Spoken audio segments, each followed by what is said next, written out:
Fact number one, it is true that James White presented a handful of articles that intimated that Turkey is not the king in the north, the power that comes to its end at the anno 1145. Well, let's learn more facts about fact number one. What about that? Let's resort to more factual information. Let's try to understand more about James White and why there could have been a reason for him to pen what he penned. Obviously, I'm giving you a suggestion now. I'm suggesting that there was a reason why he did what he did. Now, this suggestion could be subjective. Hence why I want us to look at certain facts and for you to make the decision for yourselves. Whether there could have been something else at play during that time. So we're only dealing with James White at the moment. Here's a letter by Loughborough written to Wilfrid Bouillot all the way up in March 25th, 1915. So a few years later, James White is no longer alive. In fact, he passed shortly after he put out these articles in 77 and 78. So let's see what Loughborough says here. He's responding, "Your letter of recent date received. Yesterday, I mailed to you a copy of the book on the sealing message. And I have sent a dime to the Pacific Press requesting them to mail to you a copy of Prophetic Gift in the Gospel Church. As to where you can get information on the King in the North, I think you will find it in Brother Daniel's book on the World War. Brother Uriah Smith laid no claims to inspiration, but his view on the King of the North is well established by Sister White in speaking of one occasion when he spoke on the Eastern question. This you can read in Volume 4 of the Testimonies, pages 278 to 279, where she called the discourse a subject of special interest." We just read that statement. That's the very statement we read. It would bother those holding another view than what he advocated to find a word from her favoring their views. So this is Loughborough responding to a person who was interested to know more about what are we to understand on the King of the North. So person who was interested to study that subject. He goes on, "One brother who had intimated in his writing on the subject that the King of the North might be the Pope told me that Sister White told him he never should have intimated any such thing and that this idea would only create confusion. This was not put in print, but it was what he told me in autumn of 1878. So Loughborough here is giving his personal experience on the matter. J.N. Loughborough was one of the most well-established Seventh-day Adventist pioneers. He's relating his experience on the matter. Now we're going to gather a little bit more information on this matter in connection to James White. We're actually going to listen and read from two letters written by his own son, Willie White. So we're going now inside the house of James White. This was Loughborough. We're now going within the family. The letters by Willie White. I will stop my PowerPoint for a second because the first letter, it's rather longer, so I'm just going to share my Word document on it. And these are original letters. They can be found in the archives, and you can see a copy of them for yourselves. So the first letter, I would like to read almost everything that is written in there, just because it is filled with so much information, and it will be beneficial to all of us to read it. So give me just 1 second to put out the Word document. If I were to ask you, who do you think he writes this letter to? You would almost never believe me if I told you. How many of you have heard of a man by the name of Leroy Froom? So he writes to Willie White, asking him about it. And by the answer of Willie White, you know exactly what he was asking about. So here's Willie White replying to Leroy Froom. Regardless the views of Elder James White on the King of the North, I can only give a brief outline of a very interesting experience. In order to give anything which approaches to a correct view of this experience, you must take into consideration that Elder White was an Adventist preacher for many years before he was a Seventh-day Adventist, and by study of the literature of the 1844 movement, you will find that prominent writers took the position that Rome was the king of the North, and in this, undoubtedly, Elder White was to a considerable extent in agreement. So, he's building up. He's pointing to the Millerite movement and how this interpretation was held by a lot of people that were part of the early Advent movement. Now, when was the church established? 1863. So we are concerned with what happens in the church after Adventism is established because the Millerite movement did not have all the light. Light continued to grow. He goes on to say, another matter you must consider is this. Elder White was not primarily a theologian. He was a businessman, a publisher, an administrator of conference affairs, and did not have the time to give to theology questions that study which he greatly desired to do.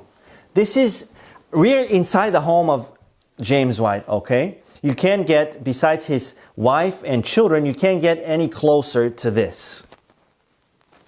This is his son, Willie White, speaking about his own father. Then, here's the next piece of information in this letter. He continues on and says, from 1872 to 1878, his soul was filled with the burden of helping Seventh-day Adventists to understand and accept the necessary burdens of the broadening work which was laid before them through revelation. The Battle Creek College was built largely with borrowed money. During 1872 and 1873, Elders Haskell and Butler obtained many pledges for the college, but we did not have, at that time, such a system as we now have for following up and making collections.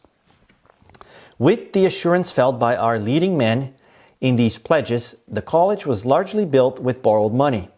Our people were in the habit of depositing their money with the Review and Herald, and the Review and Herald lent many thousands to the college and the sanitarium. During 1877 and 1878,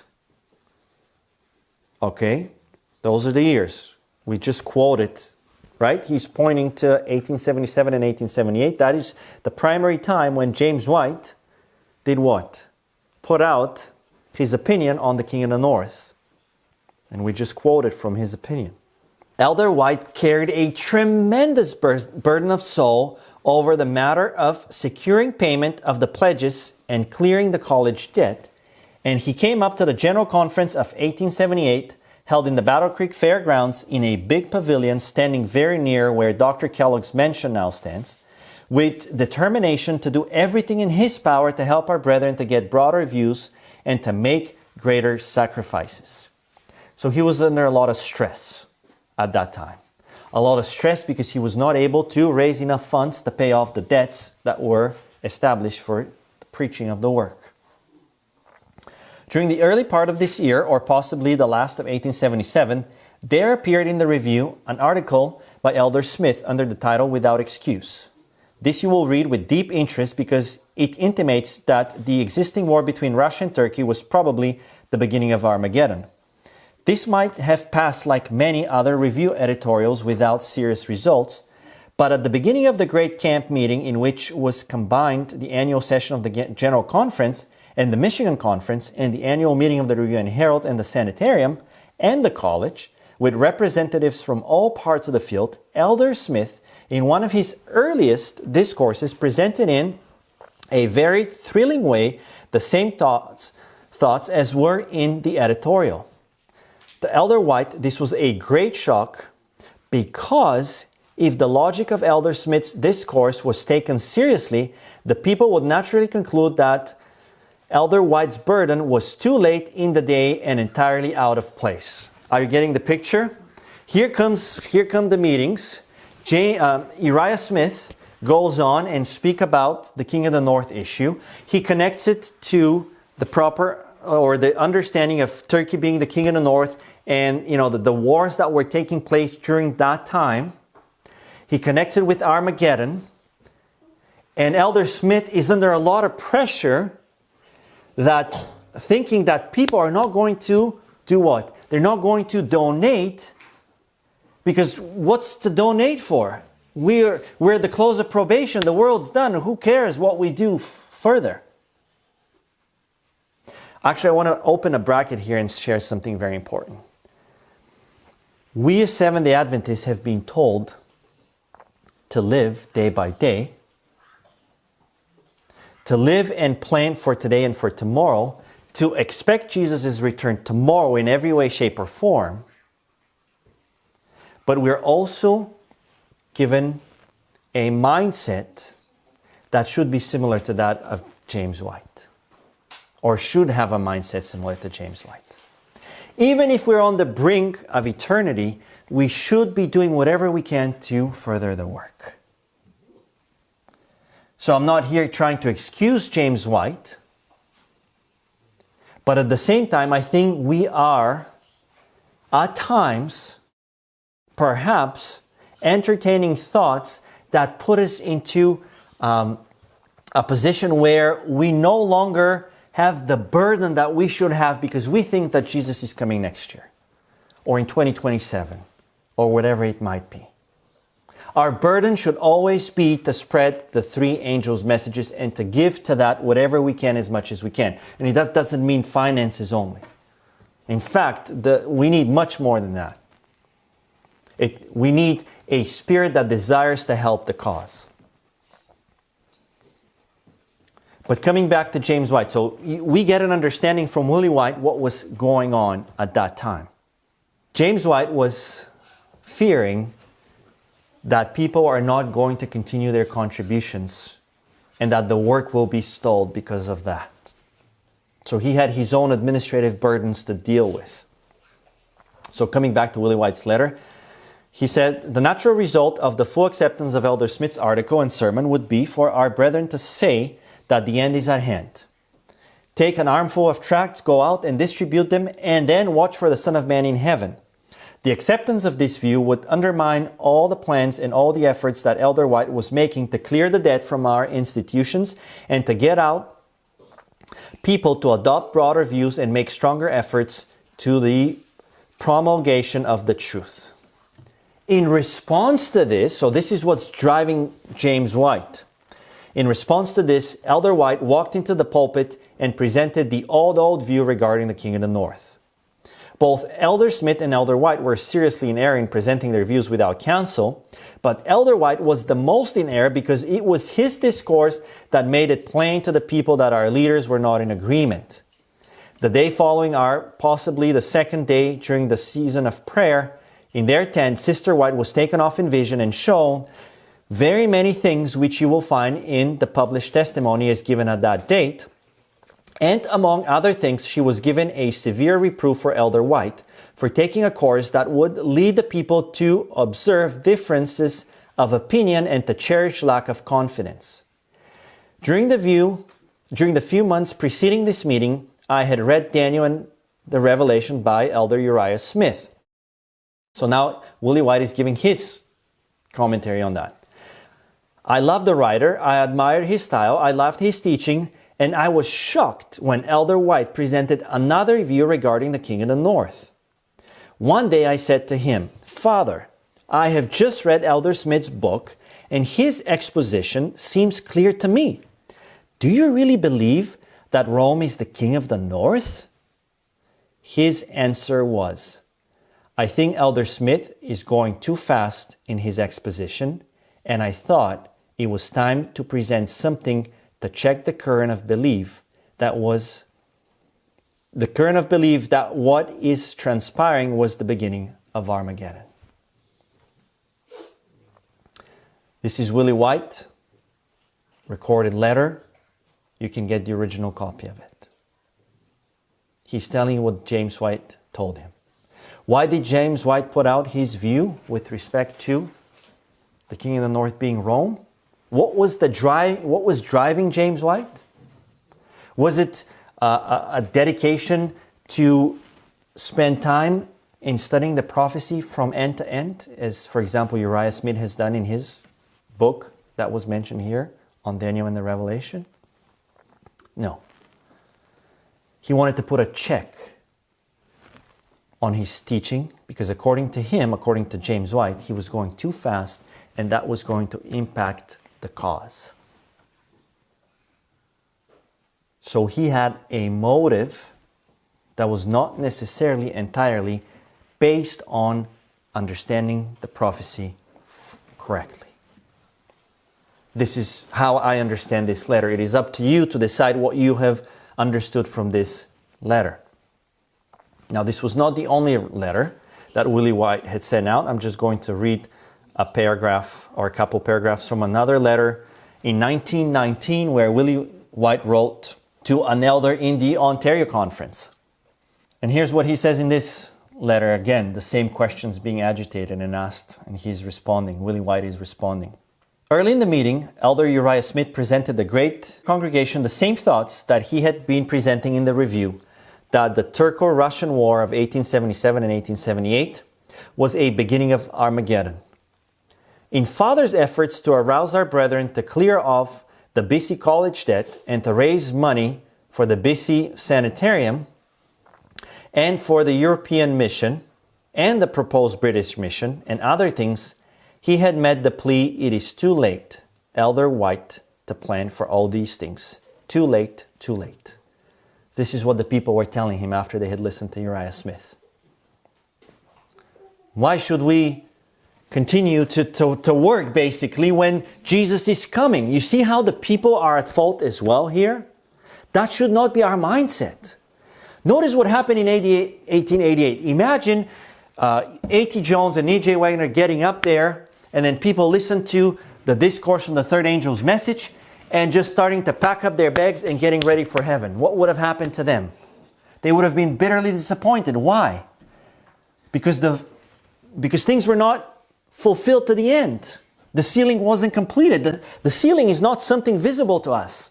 We don't know how many people have been sealed. We don't know that. So we have a lesson to learn as a people today as well. Many lessons. But this is a valuable lesson. And again, that doesn't excuse James White. But it's easier when you put yourself into the shoes of somebody else. Just to finish the letter. And when he heard Elder Smith's presentation, fear seized his soul, and he threw in his exposition of Daniel 11, not so much that he really believed it. This is Willie White speaking about his father. You can't get closer than this. You're inside the White's family. Willie White tells us that James White did not really believe in his exposition on Daniel 11. Not that he really believed it, is that he thought it would check a movement that he thought was bordering onto fanaticism and might lead to the hindrance of the work to be done. Now, after reading Willie White's letter here, I think you can deduce your own conclusions and come to your own personal conclusion with respect to the influence or the importance of James White's interpretation on the King of the North.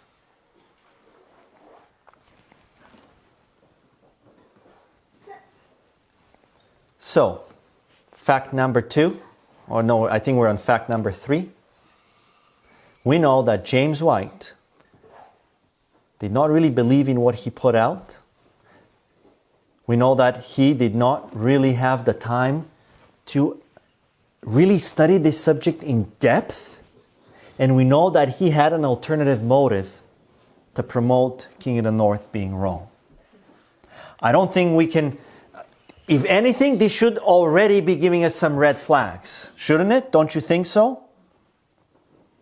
Just by looking at what was driving Elder White. Now, could you be driven by these things and still arrive at the correct conclusions? Oh, absolutely. But we should have what? Red flags already when it comes to this subject. especially when somebody tries to tell you that we're just continuing on the light that was given to Elder James White. Because of what? He just resorted to the old understanding, as he mentioned, coming from some of the Millerites, to whom light was not fully yet given on different prophetic subjects. So I'll just come back to my PowerPoint now, and we'll just look at a few more things and come to a close. We've looked at some facts. We've looked at this division between Uriah Smith and James White. Now we know that James White, God gave a vision to Ellen White to do what? To tell her husband that what he did was wrong. This is another fact. Now one might argue, well, yes, God gave her a vision to correct him because he intimated to the people that there's a difference. But what about the teaching, right? What happened with his teaching? Well, how can we understand after this event what God was in favor of and what he was not in favor of? Well, simply by looking what happens next. So what happens within Adventism after the 1877, 1878 quote-unquote division that became public in the church? Where does the church go from here? If we have two views to choose from, one coming from Uriah Smith supposedly, which anyways, his book, as those of you who have that book and who have studied how that book came about, that book was written as a result of group studies and not just his personal study. The book by Uriah Smith, his thoughts on Daniel and Revelation, was the result of group studies. But anyways, let's continue on with history. What happens after 1878 and Adventism? Does God just bury the subject under the rug and we wait until 1940 to understand it? Or does something happen in Adventism when it comes to the understanding of the King of the North? Where does the church go from here? What path do they take? Do they take a path? The answer is yes.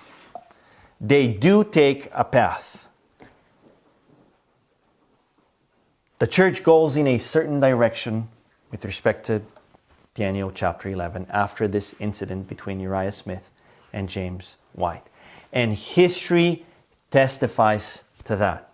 I would like to challenge you to find one printing by the Seventh-day Adventist Church between 1878, official printing of the church. We're not talking about individual articles that might show up.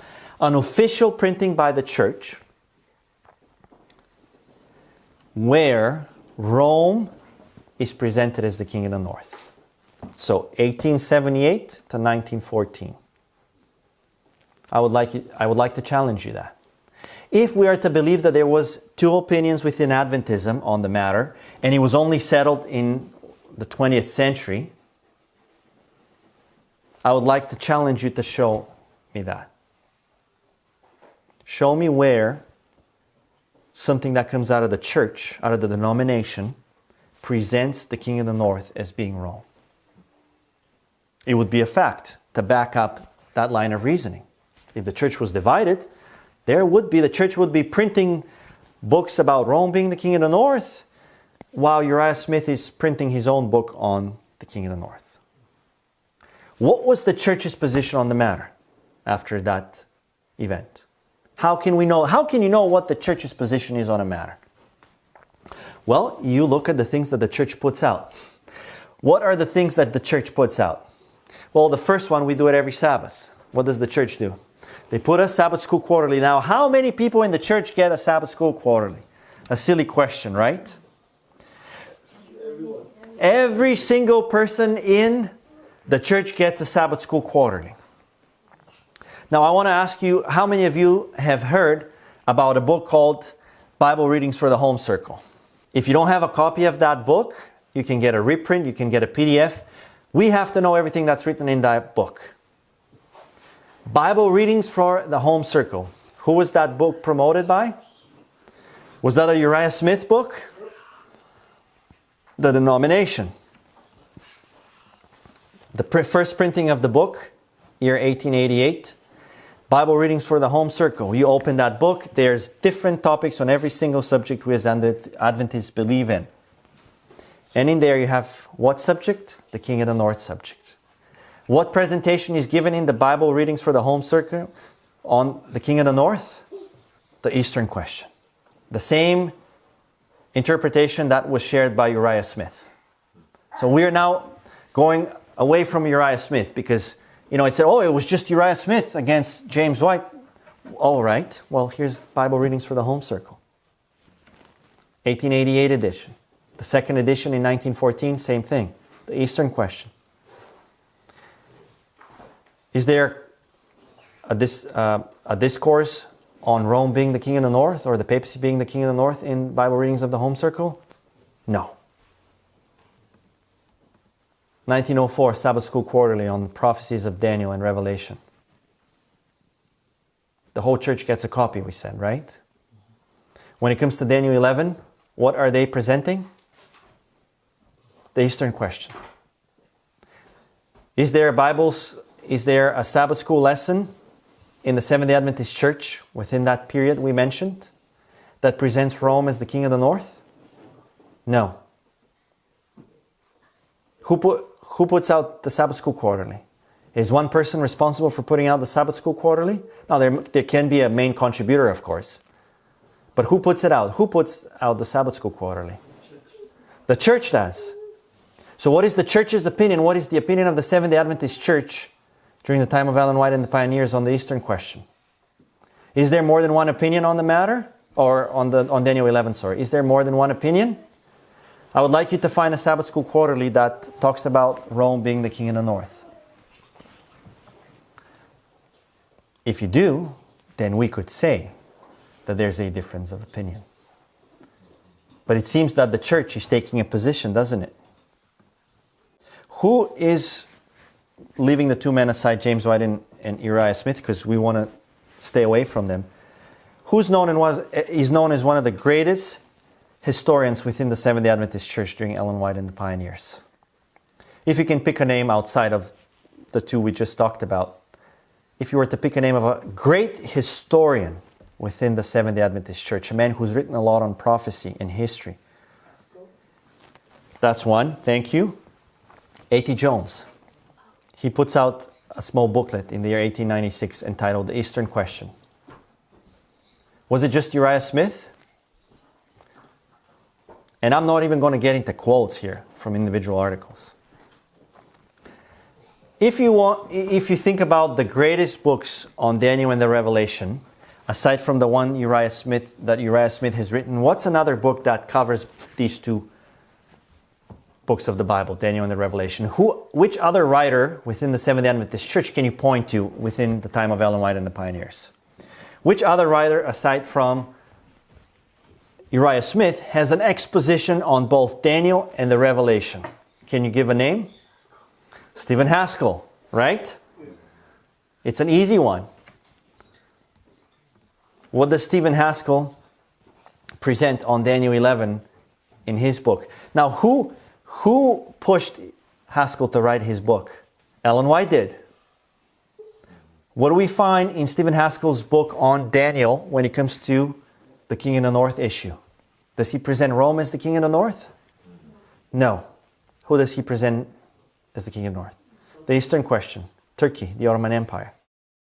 These are facts. We're dealing with facts, right? Because we want to make sure that we understand the facts before we go into the study. And I'm bringing out the facts not so we can blindly follow men, but because what's being promoted in the church as an idea isn't true. It's subjective. The assassination of Uriah Smith, his writings over the issue about the Father and the Son and over the King of the North is tremendous. Well, here's Stephen Haskell. He wrote a book on Daniel and the Revelation, and he presented a particular position. Why is Stephen Haskell presenting that position? Because that was the position of the church. Who did Ellen White tell us should read Thoughts on Daniel and Revelation by Uriah Smith? Every single minister that comes into the work of the three angels' messages.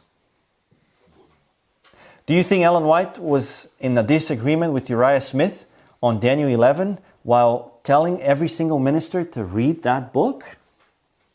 What do you think Ellen White did in 1904 during the Sabbath school lesson? Do you think she stayed home because she was not in agreement with the church on that matter?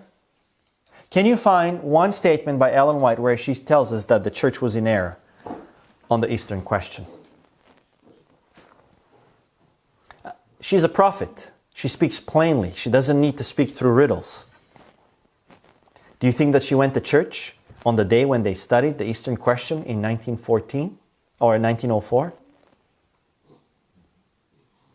If she had a problem with it, she would have spoken out, just as she did with many other issues in the church. Another book that was mentioned earlier in the Loughborough letter in the beginning that we talked about was The World War, its relation to which? The Eastern Question and Armageddon by A.G. Daniels. Was this an Uriah Smith opinion? It was the church's position. The church's position during Ellen White and the Pioneers was one. You can find a handful of articles here and there. You can find people who are driven perhaps by alternative motives, as it seems to be in the case of James White, based on what we see Willie present to us. Fine. You find an article where the word Trinity is used during that time.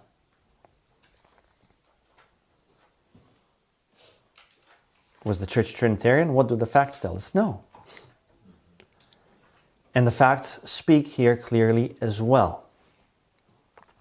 Now, I am sharing this again, not for the purpose of us just being focused on listening to other men, but because I am under the conviction that the expositions given upon that question are true.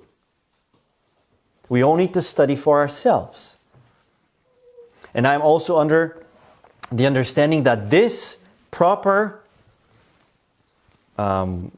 understanding of Daniel chapter 11 will be used as an evangelistic tool when we get near to the close of probation. Just because of what it talks about. It is intimately connected with the close of probation, and there are going to be world events, just as there were world events happening in the 1800s, that are going to arrest the people's attention. And I want that. I want to be able to arrest the people's attention so that they can hear the three angels' messages. And God wants all of us to do that. So in closing, today, we have learned, brothers and sisters, that just as there was an impetus connected to the Ottoman Empire in the 1840s, there are prophecies in the Bible that serve as an evangelistic tool to arrest the people's attention. That, as we saw from that statement by Ellen White, when she talked about people coming in and the subject being of special attention and the people listening with most earnest attention, we want to make sure that we don't ignore the truth that God has given us and don't remove from ourselves truths that can indeed do the same thing again in a near future. This is why we want to study Daniel 11. Not so we can debate, not so we can say that the church is wrong, see they're wrong, but because we want to have everything God has left for us in order to bring more souls to a knowledge of the three angels' messages. And a proper understanding of Daniel 11 will do so. My call at the end here is to have an open mind. If perhaps you have studied this subject and you have made up your mind and it's not in line with the pioneers, well, I want to ask you and challenge you to give it a chance again. I want to invite you to have an open mind so that we can open Daniel chapter 11 and follow William Miller's rules of Bible interpretation and understand and look to history to answer every single verse of those chapters based on these rules.